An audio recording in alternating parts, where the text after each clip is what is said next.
राम राम जी, कैसे हो आप सब? आप सबका मेरे ब्लॉग में बहुत बहुत स्वागत है। मेरी वीडियोस को लाइक करने के लिए बहुत बहुत शुक्रिया। तो करते हैं आज ब्लॉग की शुरुआत। सुबह सुबह सबसे पहले बनाया मैंने ब्रेकफास्ट और बच्चों को स्कूल कॉलेज भेजा। फिर फटाफट से नाश्ते का काम ख़त्म करके अपने लिए ब्लॉगिंग के लिए टाइम निकाला।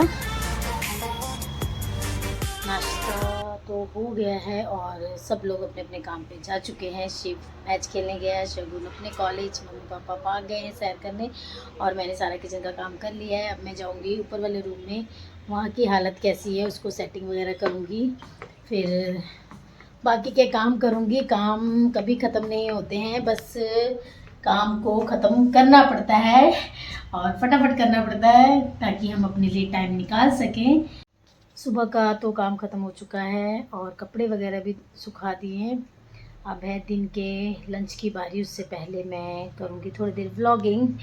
तो आज का इम्पॉर्टेंट टॉपिक ये है कि बच्चों के एग्ज़ाम स्टार्ट हो रहे हैं, फाइनल स्टार्ट हो रहे हैं। सबसे ज़्यादा तो टेंशन है बोर्ड वालों को, जिनके बोर्ड्स हैं, जैसे 10th के बोर्ड्स हैं, +2 के बोर्ड्स हैं ना। तो बच्चे तो प्रेपरेशन कर ही रहे हैं, बच्चों के साथ साथ मदर्स की प्रेपरेशन भी बहुत ज़्यादा ज़रूरी है। आप भी अपने आप को प्रिपेयर कर लीजिए इस बात के लिए कि आपके भी बोर्ड्स हैं, बच्चों के साथ साथ आपके भी बोर्ड्स हैं। तो आपको इसके लिए क्या क्या करना है वो मैं आपको बताऊंगी, क्योंकि मेरे बेटे के 10th के बोर्ड्स हुए हैं तो मुझे थोड़ा एक्सपीरियंस हो गया है। तो इसलिए मैं आप लोगों को थोड़ा सा बताना चाहूँगी कि आपने बोर्ड्स के लिए क्या तैयारी करनी है। बच्चे तो अपनी तरफ से तैयारी कर रहे हैं, पर आपने भी बहुत सारी तैयारियां करनी है बच्चों के बोर्ड्स के लिए। सबसे पहले तो बार बार पढ़ लो पढ़ लो पढ़ लो नहीं बोलना है, और दूसरा फ़ोन नहीं दूंगी या टीवी नहीं देखना है या म्यूज़िक नहीं सुनना है, ये सारी चीज़ें नहीं बोलनी है। एक ना आप खुद अपने अकॉर्डिंग, जो आपके अकॉर्डिंग, उनके अकॉर्डिंग नहीं, आप अपने अकॉर्डिंग उनका एक टाइम टेबल सेट करो। जब आप अपना घर का काम करके फ्री होते हो ना, तो आपने तब उनको पढ़ने बिठाना है ताकि आप उनके आसपास रहो। ये नहीं कि तू पढ़ ले, सुबह से आपने 6 बजे से उसे पढ़ने बिठाया, 10 बजे तक, 11 बजे तक आप अपने कामों में बिज़ी हैं, वो पढ़ रहे हैं कि नहीं पढ़ रहे वो भगवान जानते हैं या वो खुद जानते हैं। कुछ बच्चे बहुत इंटेलिजेंट होते हैं, टॉपर्स होते हैं, उनको बोलने की ज़रूरत नहीं होती। कुछ एवरेज होते हैं, तो उनका थोड़ा सा ध्यान अगर आप रखोगे ना, मुझे लगता है उनकी परसेंटेज काफ़ी अप चली जाएगी। अगर आप अपना थोड़ा सा ध्यान ये 1.5-2 महीना उनकी तरफ लगाओगे तो आपके बच्चों की परसेंटेज में काफ़ी चेंज आ सकता है। जितना आपने सोचा भी नहीं होगा उससे भी अच्छी परसेंटेज आएगी। तो सबसे पहले तो उनको तब पढ़ने के लिए बोलना है जब आप फ्री हो, और आपने ये 2 महीने जल्दी से जल्दी फ्री होने की कोशिश करनी है। सुबह थोड़ा सा और जल्दी उठिए, ब्रेकफास्ट का काम ख़त्म करने के बाद उनको सोने दीजिए। ऐसा नहीं है सुबह सुबह उठ के पढ़ाना ज़रूरी है। मतलब मेरा कहने का पॉइंट ये है कि जब बच्चा पढ़ रहा हो ना, तब आप उसके आसपास हो। मतलब आसपास कि आप देख रहे हो कुछ वो नोट्स बना रहा है, कुछ इंपॉर्टेंट चीज़ें लिख रहा है कि नहीं, क्योंकि सारा दिन बच्चा बैठ के पढ़ता ही रहेगा, फ़ोन में, यूट्यूब में पढ़ेगा और खुद भी पढ़ रहा है और आप अपने घर के कामों में बिज़ी हो, आपको नहीं पता चलेगा बच्चा पढ़ रहा है कि नहीं पढ़ रहा है। तो पूरा साल तो उन्होंने पढ़ाई की ही है ना। कुछ एवरेज बच्चे सिर्फ जनवरी फरवरी मार्च ही पढ़ते हैं और बहुत अच्छी परसेंटेज लेते हैं। तो इसलिए उसका रीज़न ये होता है उनकी मदर्स। तो मदर्स इसलिए क्योंकि वो 2-3 महीने पूरा कंसंट्रेट करते हैं, अपने घर के काम तक छोड़ के बच्चों के साथ बैठते हैं, वो ज़रूरी है करना। अच्छा, सुबह से शाम तक पढ़ रहा है, ज़रूरी नहीं है वो सारा पढ़ रहा है। हर चीज़ का एक टाइम टेबल बनाओ अपने अकॉर्डिंग। टीवी देखने का, फ़ोन चलाने का, फ़ोन भी दो उन्हें यूज़ करने के लिए। ऐसा नहीं है कि आप बोलो फ़ोन नहीं यूज़ करना, आप तेरे पेपर आगे फ़ोन साइड में रख दे, ऐसा कुछ नहीं है। उसका माइंड ना उस फ़ोन की तरफ ही जाएगा, ज़्यादा पढ़ाई की तरफ जाएगा नहीं। मैं इतने इतने बजे मुझे फ़ोन मिलना है तो मैं इतने बजे तक बुक्स लेके बैठता हूँ, फिर उसके बाद मैं फ़ोन ले लूँगा, फ़ोन चलाऊँगा ना। तो आपने एक टॉपिक, एक चैप्टर उसको देना है, कितनी देर में ये टॉपिक, ये चैप्टर, ये नोट्स ख़त्म करने हैं, और बीच बीच में से आपने सुनना है, उसकी कॉपी उठा के, बुक उठा के, जैसे राइटर्स का नाम पूछ लिया, चैप्टर का नाम पूछ लिया, चैप्टर की समरी पूछ ली, कुछ भी थोड़ा थोड़ा थोड़ा पूछना है, जिससे आपको पता चलेगा वो पढ़ रहा है कि नहीं पढ़ रहा है। बिल्कुल बच्चों को बिठा के पढ़ ले तू बोल के हम अपने कामों में लगे रहते हैं ना, उससे बच्चे नहीं पढ़ते हैं और हमें लगता है 4 घंटे पढ़ रहा है, 5 घंटे पढ़ रहा है, इसके दिमाग में कुछ घुस नहीं रहा। बच्चा हार्डली 2 घंटे, एवरेज स्टूडेंट 2 घंटे ही अच्छे से पढ़ेगा, उसके बाद वो पढ़ेगा नहीं, फिर वो जस्ट बुक्स लेके बैठा है और अपना टाइम पास कर रहा है। आप ये बात हमेशा याद रखो। Dry fruits, snacks, fruits, juice वगैरह जो भी है ना, वो आप ला के रखो और टाइम टाइम पे उन्हें दो खाने के लिए, और खुद भी खाओ, क्योंकि आपको भी एनर्जी की बहुत ज़्यादा ज़रूरत है। बच्चे आपसे बहुत इरिटेट हो जाएंगे और आप बच्चों से हो जाओगे। ये टाइम पीरियड ही कुछ ऐसा होता है बोर्ड्स के टाइम में ना, बहुत ज़्यादा, कि बच्चे भी इरिटेट हो जाते हैं और पेरेंट्स भी इरिटेट हो जाते हैं। पढ़ना है पढ़, नहीं पढ़ना ना पढ़, और जो परसेंटेज है तेरी है लाइफ टाइम की। बहुत सारी चीज़ें हम भी बोल देते हैं, वो चीज़ें नहीं बोलनी।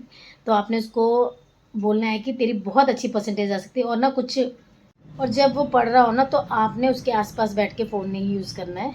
आप न्यूज़पेपर पढ़ो या कोई बुक पढ़ो, या कपड़े वगैरह सेट करो घर के, उसी रूम में, उसी रूम में काम करो, डस्टिंग करो, कुछ भी करो, मतलब उसी रूम में रह के आप अपनी एक्टिविटी करो और उसको पढ़ने दो, और बीच बीच में सुनते रहो। काफ़ी काफ़ी काफ़ी अच्छी परसेंटेज आ जाती है। ये मेरे एक्सपीरियंस के अकॉर्डिंग बोल रही हूँ, क्योंकि शिव अकेडमी वगैरह जाता है, तो उसने 10th में भी इतनी अच्छे से पढ़ाई नहीं की थी, पर स्कूल में टीचर्स बहुत अच्छे से पढ़ा रहे हैं, ट्यूशन में भी टीचर अच्छे से पढ़ा रहे हैं, पर घर जाके बच्चा मोबाइल यूज़ कर रहा है, टीवी देख रहा है। और अब पता, बड़ी सीनियर क्लास में 6th के बाद हम होमवर्क भी नहीं दे सकते कि यहाँ से यहाँ तक तू लिख के ला, यहाँ से यहाँ तक याद कर, वो चीज़ें भी नहीं हम बोल सकते हैं। अब सीनियर क्लास है तो तुम्हें पता है कि कितनी लेटर्स आनी है, कितनी स्टोरी आनी है, कितनी ऐसे आने हैं, वो तुमने खुद से याद करना है। और पता क्या है, जैसे हम लोगों को प्रेशर है ना कि बोर्ड्स आ रहे हैं बच्चों के, पढ़ लो, क्वेश्चन कहीं से भी आ जाता है, ये वो, वैसे उन लोगों को भी बहुत बहुत ज़्यादा प्रेशर है, पर वो शो नहीं करते हैं। और पता नहीं, बच्चे अपनी तरफ से शो नहीं करते। कई बच्चे बहुत ज़्यादा शो करते हैं कि उनको टेंशन है और प्रेशर है। कई बच्चे शो करते हैं, कई बच्चे नहीं करते। और जैसे हमें है ना, उनको भी उतना ही प्रेशर है, पर उनको प्रेशर में नहीं रखना। उनको ये रखना है कि जितना तू पढ़ेगा अच्छा पढ़, ध्यान से पढ़। कई बच्चे बहुत बड़े बड़े पैसेज लिख देते हैं और जो इम्पोर्टेंट बात होती है वो लिखते ही नहीं है, और कई बच्चे वही 5-7 लाइनों में बहुत अच्छी बात लिख देते हैं ना। वैसा कुछ बच्चों के अंदर होना चाहिए। और 2-3 महीने बहुत होते हैं, अगर जिन्होंने पूरा साल पढ़ाई नहीं की है, वो 2-3 महीने अच्छे से पढ़ लेना, तो उनकी बहुत अच्छी परसेंटेज आ सकती है। उसका सारा क्रेडिट जाता है उसकी मम्मा को, क्योंकि वो पूरा ध्यान देते हैं उनके ऊपर, खाने पीने से लेकर उनकी स्टडी का। बस आपने बच्चे के आसपास घूमना है और ज़्यादा इरिटेट नहीं करना है। फ़ोन मत चला, टीवी मत देखिए, मत कर, ज़्यादा परेशान नहीं करना है, वो खुद से ही अपने आप ही पढ़ेगा। जब मतलब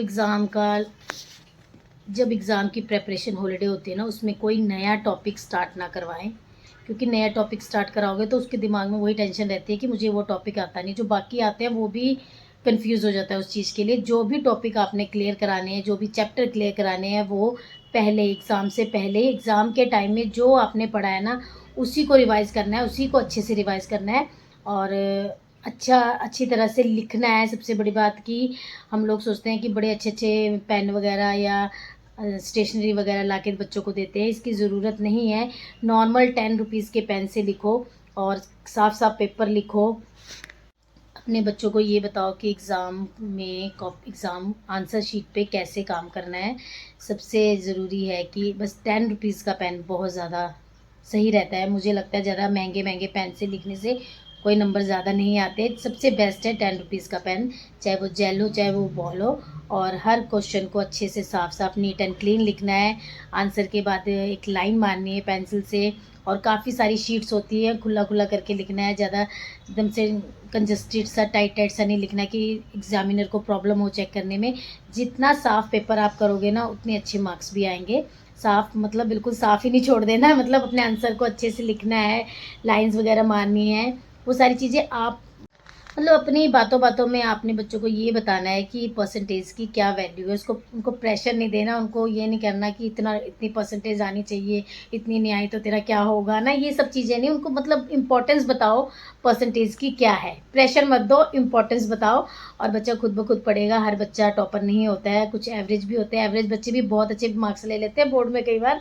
तो बस ध्यान रखिए, अच्छी डाइट दीजिए, उनके आसपास रहिए और बीच बीच में उनसे सुनते रहिए। नोट्स बनाने के लिए कहिए। जितना बच्चा रिटर्न में लिख के लर्न करेगा ना, वो मेमोरी में उतना सेव रहेगा उसकी। और वो जो नोट्स बनाए होंगे उसको मतलब एग्ज़ाम देने जाने से पहले एक बारी रिवाइज़ कर लीजिए। कहीं इधर उधर कॉपियाँ खोलने की ज़रूरत नहीं पड़ेंगी, एक ही डायरी में रिवाइज़ सब कुछ होगा, तो आपको फटाफट से रिवाइज़ हो जाएगा। जब तक बच्चों के बोर्ड्स है ना, तब तक घर का माहौल भी बहुत अच्छा होना चाहिए, पॉजिटिव होना चाहिए। किच किच नहीं होनी चाहिए। सारा दिन पढ़ लो नहीं होना चाहिए, उससे भी वो ज़्यादा इरिटेट होते हैं। बहुत अच्छा पीसफुल माहौल बना के रखें, टाइम निकालें, बातें करें।